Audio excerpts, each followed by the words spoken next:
हे मेरे गुरु निखिलेश नंद जी के चरणों में कोटि कोटि नमन।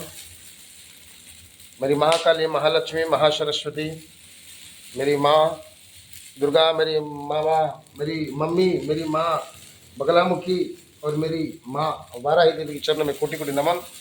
मैं नायक गुरु जी उड़ीसा भुवनेश्वर से, मैं गुरु निखिलेश नंद जी का और गुरु माता जी का दोनों का दिल का जान हूँ और उनका बेटा हूँ। महाकाली, महालक्ष्मी, महासरस्वती, दुर्गा, बगलामुखी, माँ वाराही का पुत्र हूँ और स्पेशल करके मैं पुत्र हूँ महाकाली का और बगलामुखी का, मगर इसमें दो डिवाइड कर दिया गया है।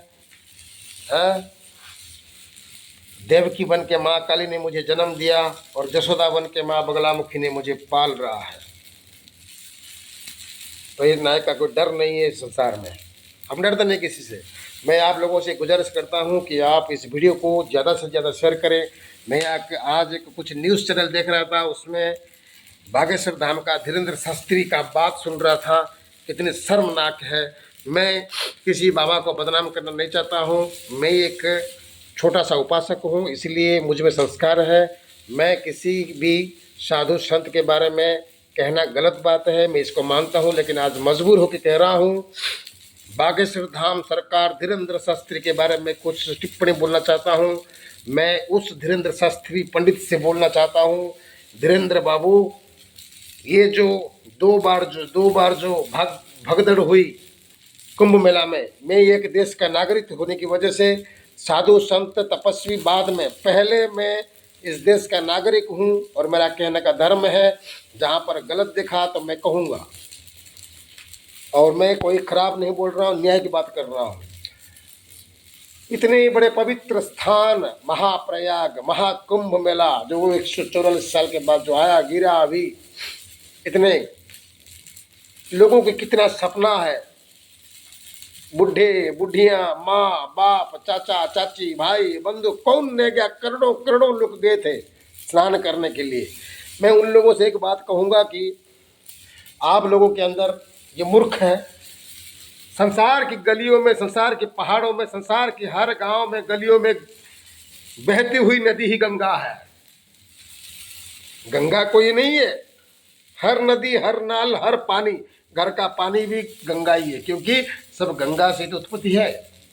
फिर भी आप लोगों की इच्छा है, ख्वाहिश है, आप लोगों को एक गलत सोच आप लोगों के दिमाग में है कि हम इतने बड़े कुंभ मेला में जिंदगी भर पाप करेंगे,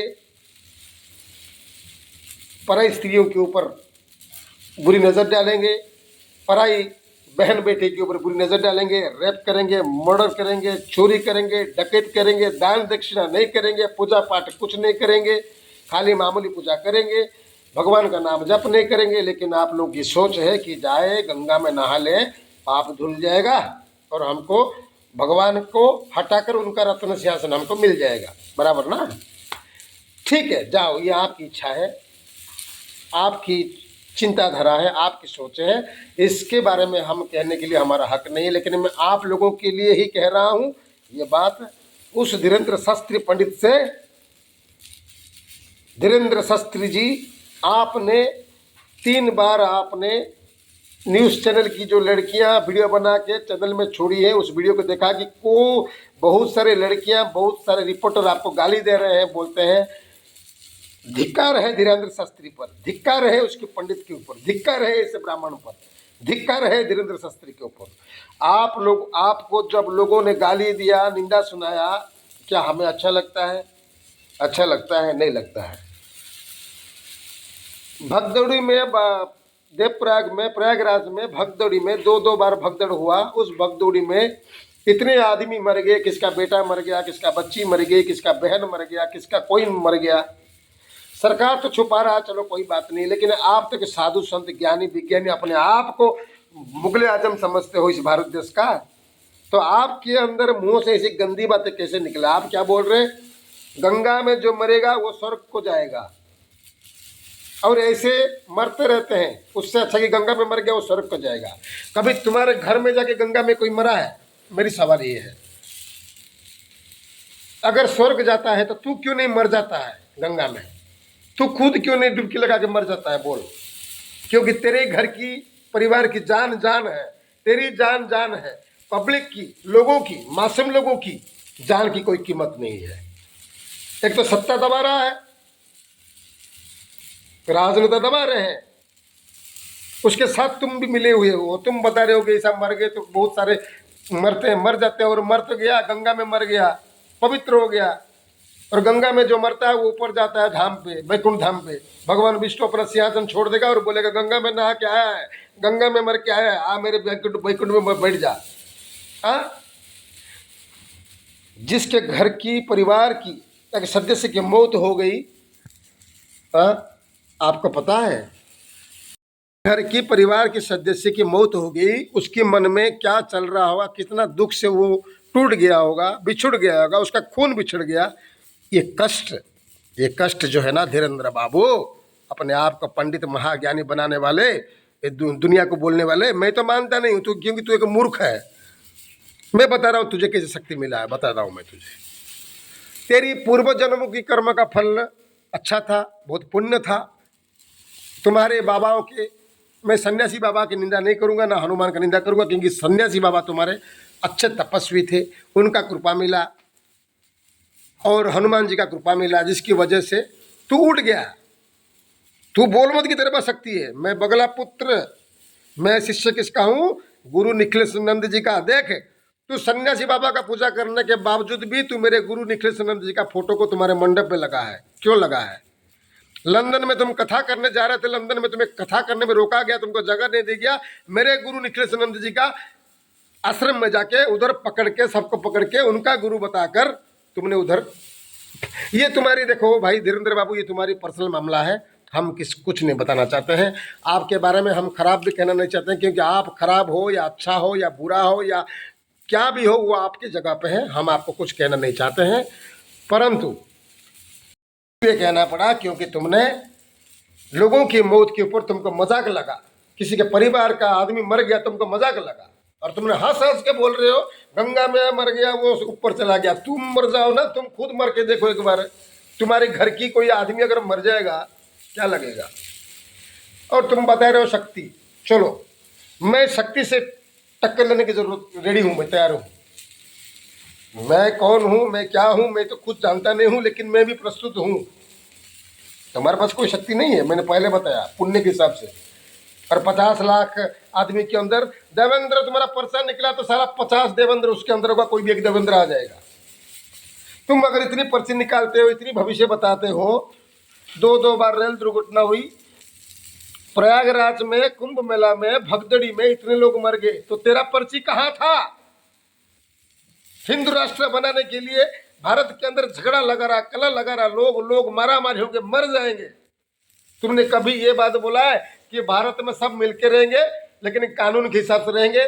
आईन, कानून, पुलिस, संविधान सबको मानना पड़ेगा, और हिंदुस्तान में सब लोग रहेंगे, भाई भाई मिलकर रहेंगे। ये अगर आवाज तूने बोल दिया था ना भक्ति रोती, ना लोग मरते, ना मुस्लिम हिंदू के पक्ष में राजनीति करता, ना हिंदू मुस्लिम के लिए राजनीति करता। बात को समझो धीरेन्द्र बाबू, हमारे हैं, हम इस कलयुग के नायक हैं। जितने सब लुटेरे, गंजड़ू, हाँ, कुत्ते की तरह घूमते हुए जो बाबा हैं, दलाल हैं, सबकी वाट लगाएंगे हम। नजदीक आ रहा है कलयुग खत्म होने आ रहा है, और हम भी आ रहे हैं। ये जो कथा बस है, 5 लाख, 10 लाख, 1 करोड़ लेते हैं कथा सुनाने के लिए, कहानी सुनाने के लिए। कथा नहीं सुनाते हैं, ये लड़कियों के ऊपर कमेंट मारते हैं, औरतों की बेइज्जत करते हैं, और ये पब्लिक भी साले चूती हैं, ही करते सुनते हैं, इनके शर्म नहीं है। और मैं नायक आ रहा हूँ, बहुत जल्द आ रहा हूँ, 2-3 साल के अंदर सब भड़वे, दलाल, जितने सब तांत्रिक महापुरुष हो, कथावाचक हो, तुम लोगों की वाट में लगाऊंगा। आज तक किसी ने भी एक दिन नहीं कहा कि मेरे भाइयों बहनों आओ, तुम्हारे घर की जो भी समस्या है कैसे सुधारेंगे, पूजा पाठ, मंत्र पाठ, साधना, ये सब के बारे में तुमको बताना नहीं होता है।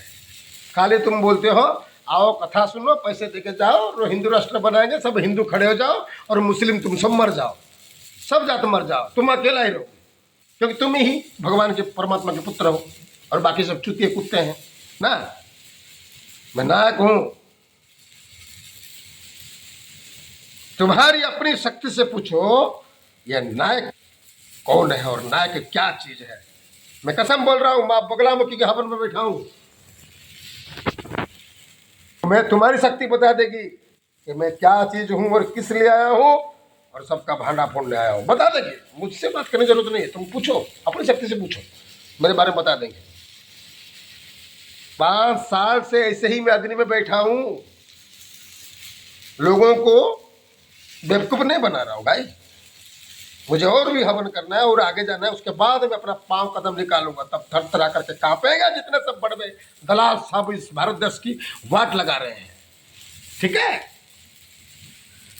हम वो साधु संत हैं जहां पर जाते हैं अकेले जाते हैं, शेर की तरह जाते हैं, सरकार की खाना खा के, सरकार की बॉडी गार्ड लेके, सरकार की गाड़ी में नहीं घूमते हैं, अपनी कमाई की गाड़ी से घूमते हैं, अपनी मेहनत के पैसे से घूमते हैं। एक बार में लोगों को हम चिकित्सा कर देते हैं, तुम्हारे से 50 बार बुलाकर पैसे नहीं लूटते हैं, ये हमारी खासियत है। चलो कोई बात नहीं, सुधर जाओ और आप एक ज्ञानी महापुरुष हो, ऐसी गंदी बात मत करो, क्योंकि किसी घर में कोई मरता है ना, उसको पता होता है कि कितनी तकलीफ होती है। ठीक है, तुम अपना ज्ञान झाड़ो, पैसा बटोरो, मरने के टाइम में लेके ऊपर जाओ।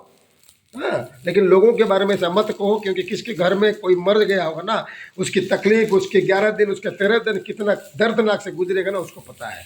और तुम बहुत ज्ञान मत दो, गंगा में नहा के तो वो ऊपर जाएगा जो साले।